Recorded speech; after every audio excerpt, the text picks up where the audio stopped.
18 মে 2025 রাহু রাশি পরিবর্তন করবে, প্রবেশ করবে কুম্ভ রাশিতে এবং এখানটাতে 25 নভেম্বর 2026 পর্যন্ত অবস্থান করবে, প্রায় 18 মাসের মতন।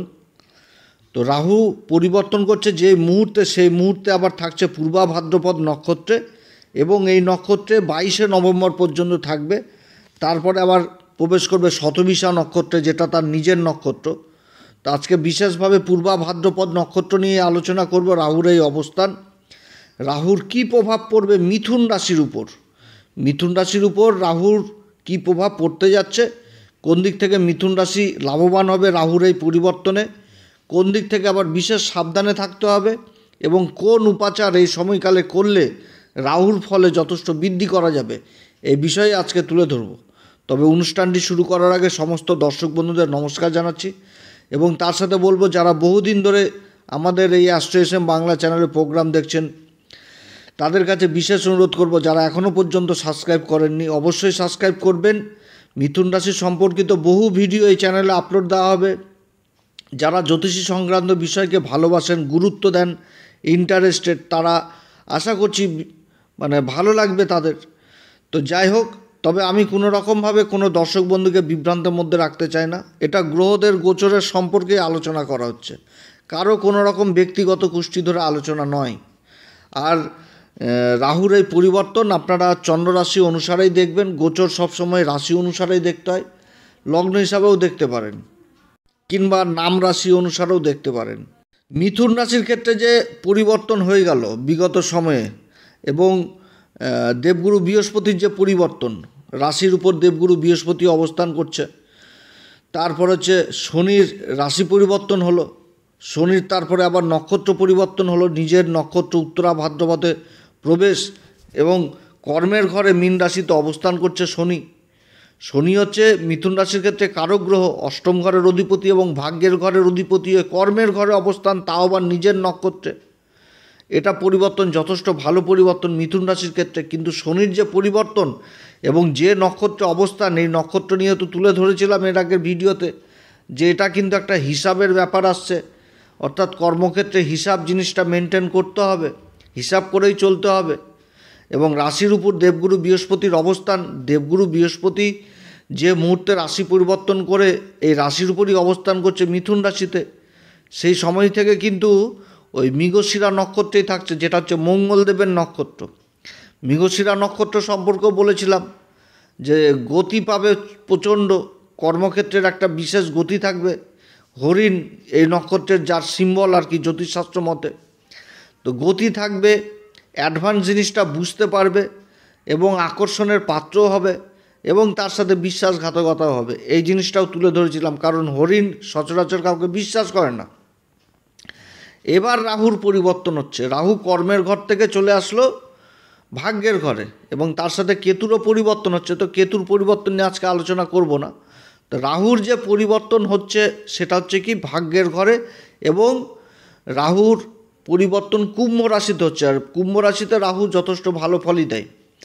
তো এর আগে বহু ভিডিওতে বলেছি যে ত্রিকোণে যখন কোনো পাপী গ্রহ অবস্থান করবে তখন কী হয়, সেই ঘরটার ফলে হ্রাস করিয়ে দেয়, অর্থাৎ ফল কিন্তু কমে যায় এবং সেই প্রভাবটাকে নষ্ট করে দিয়ে নিজে কিন্তু ভালো হয়।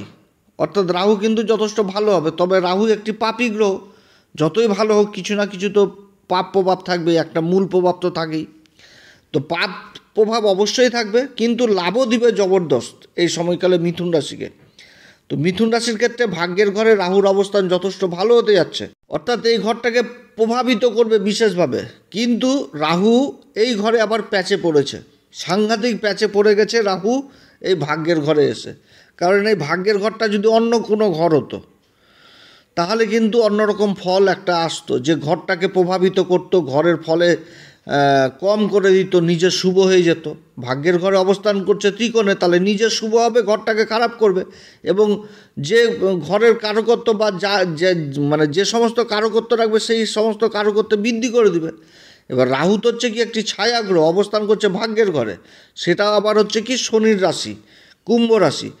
তাহলে কি হচ্ছে যে এই ঘরে অবস্থান করছে, তাহলে এই রাশির অধিপতিকে বিশেষভাবে প্রভাবিত করবে, শনিকে প্রভাবিত করে ফেলবে। শনি তো কর্মের ঘরে অবস্থান করছে, তাহলে শনি এই মুহূর্তে বিশেষভাবে বলবান আরও হচ্ছে রাহুর দ্বারা। রাহু একটা ভালো অবস্থায় যাচ্ছে, এবং যে নক্ষত্রে আবার রাহু অবস্থান করছে সেই নক্ষত্রের অধিপতিকেও কিন্তু প্রভাবিত করবে, অর্থাৎ সেই নক্ষত্রের ফলও কিন্তু রাহুকে দিতে হবে। এবং সবথেকে প্লাস পয়েন্ট এই জায়গাটাতে হচ্ছে যে রাহু কিন্তু মিথুন রাশি হচ্ছে রাহুর মূল ত্রিকোণ রাশি, এবং বৃষ রাশিতে রাহু কিন্তু উচ্চ হয়ে যায়, অর্থাৎ তার মূল ত্রিকোণ রাশির সাথে এই মিথুন রাশির সাথে রাহুর কিন্তু সম্পর্ক হয়ে গেছে নবম পঞ্চম। এবং তার উপর আবার কি হয়েছে যে ওই মিথুন রাশিতেই কিন্তু আবার দেবগুরু বৃহস্পতি অবস্থান করছে, শুভ গ্রহ। তাহলে দেবগুরু বৃহস্পতির সাথেও একটা নবম পঞ্চম যোগ তৈরি হচ্ছে রাহুর, এবং দেবগুরু বৃহস্পতির শুভ নবম দৃষ্টি এই রাহুর উপরে পড়ছে। অর্থাৎ রাহু মানে সেই রকম গ্যারাকলে এখন পড়েছে যে সব দিক থেকে একটা উন্নতির যোগ এই মুহূর্তে দেখা দিচ্ছে এই মিথুন রাশির ক্ষেত্রে। মানে একটা বললে খুবই একটা ভালো সময় এটা, যে কেউ বলবে যে যথেষ্ট ভালো সময়। এবার আমি তো আলোচনা করে যাব, আমি দেখছি ভালো জিনিস যার জন্য আলোচনা করছি। এবার বহু দাদা ভাই বোন দিদিরা রয়েছে যাদের জন্মকুষ্ঠিতে আবার এ রাহুই খারাপ হয়ে পড়ে রয়েছে, শনিই খারাপ হয়ে পড়ে রয়েছে, গুরু খারাপ হয়ে পড়ে রয়েছে। তাহলে কিন্তু ভালো জ্যোতিষীর কাছে এই মুহূর্তে আপনাদের পরামর্শ নিতে হবে, কারণ যা গ্রহদের অবস্থান তাতে আমি কেন, পৃথিবীর সব জ্যোতিষী একই কথা বলবে, ভালো টাইম। অতএব ভালো সময়, যদি সম্ভব হয় আশেপাশে কোনো ভালো লোকের সাথে যোগাযোগ অবশ্যই করবেন, যে আপনাকে দিশা দেখাতে পারবে, পথ দেখাতে পারবে। এমন লোকের কাছে যাবেন যেন দেখায়, ওই পকেট থেকে পাথর বের করে না দেখায় যে এটাই টনিক, এটাও খাও, এটাতেই কাজ হবে, উপাচারের মতন কোনো জিনিস নাই। তো যাই হোক, অন্য লাইনে চলে যাচ্ছি। তো রাহুর যে পরিবর্তনটা হতে যাচ্ছে, এই পরিবর্তন কিন্তু যথেষ্ট ভালো পরিবর্তন, অনেক দিক থেকে সফলতা পাবে এই মিথুন রাশি। কিন্তু এখানটাতে আবার বুঝার ব্যাপারও রয়েছে। অষ্টম ঘরের অধিপতি শনি, আবার ভাগ্যের ঘরের অধিপতি শনি কর্মের ঘরে অবস্থান করছে, এবং যে নক্ষত্রে অবস্থান করছে সেটা হচ্ছে কি উত্তরা ভাদ্রপদ। আর শনি হচ্ছে কি কর্মফলদাতা, ন্যায়ের দেবতা। শনি কর্মের ঘরে অবস্থান করছে, আর রাহু করছে ভাগ্যের ঘরে অবস্থান। তো এইখানটাতে রাহু কিন্তু সেই জিনিসগুলোও কিন্তু তৈরি করবে, কারণ রাহুর দৃষ্টি রাশির উপরেও থাকছে, এবং দেবগুরু বৃহস্পতির যে জ্ঞান, সেই জ্ঞানের দৃষ্টি রাহুর উপরেও থাকছে।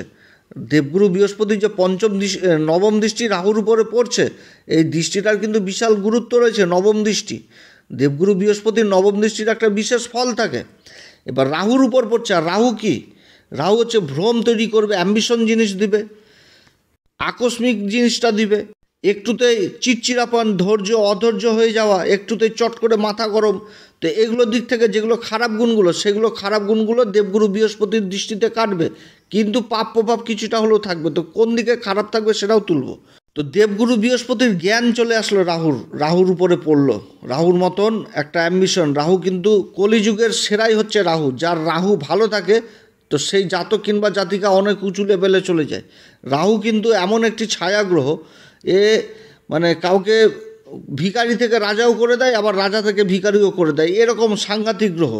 গুরুর দৃষ্টি পড়ে যাচ্ছে, তাহলে জ্ঞানের ঘর, নবম ঘরটা কি উচ্চ শিক্ষা, উচ্চ বিদ্যা, নবম ঘর থেকে দেখা হয়। তো উচ্চ শিক্ষার দিক থেকে কি হচ্ছে, আরও যথেষ্ট জ্ঞান বৃদ্ধি হবে এই মিথুন রাশির ক্ষেত্রে।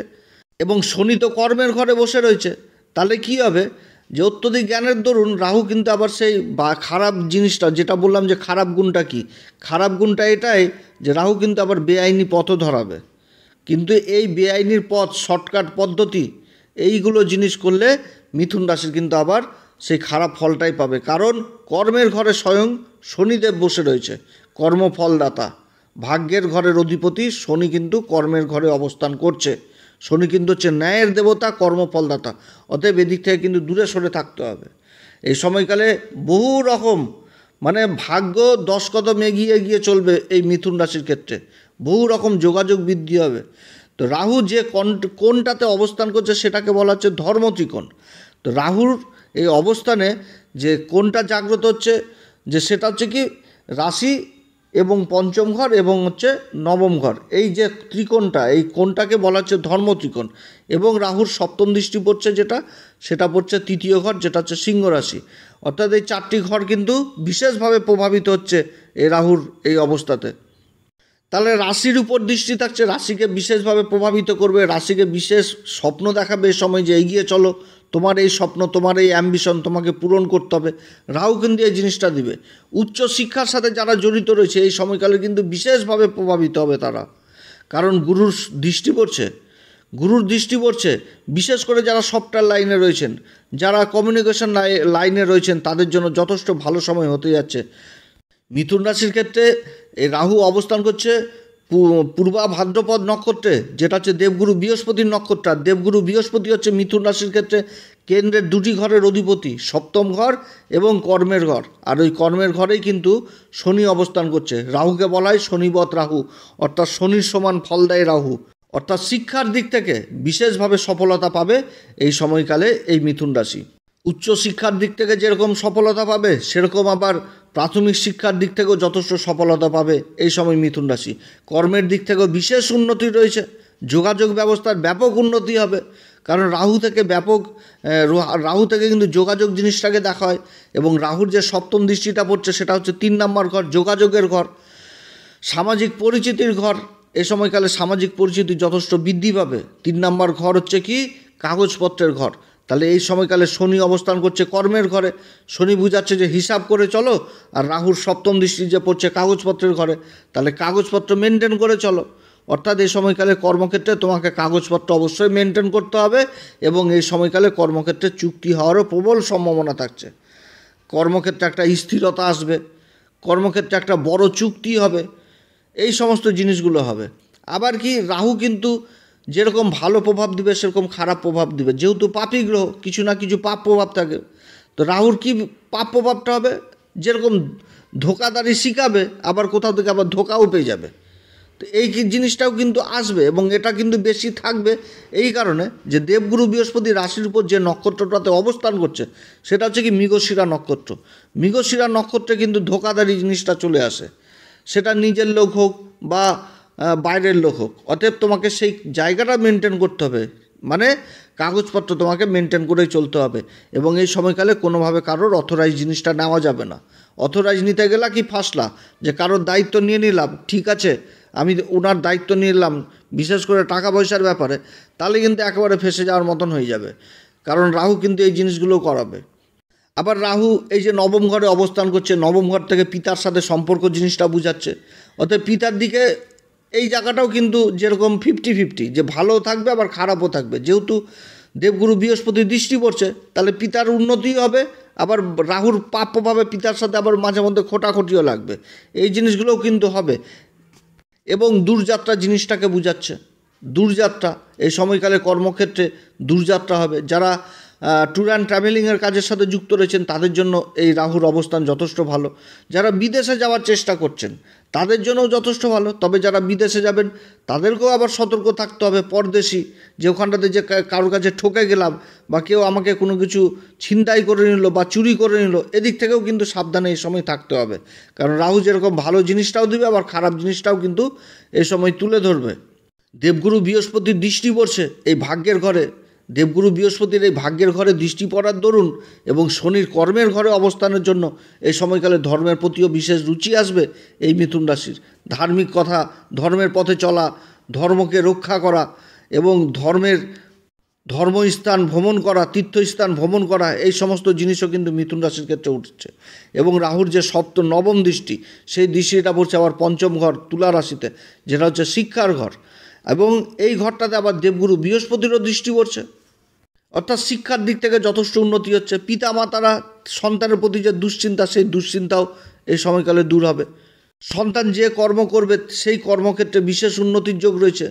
সন্তান কর্মের চেষ্টা করছে, বিশেষ করে সফটওয়্যারের কাজগুলোতে, এআই যেগুলো এখন বর্তমানে চলছে, এই সমস্ত কাজগুলোতে যারা চেষ্টা করছেন কর্মলাভের, তাদের কর্মলাভ হওয়ার প্রবল সম্ভাবনা থাকছে।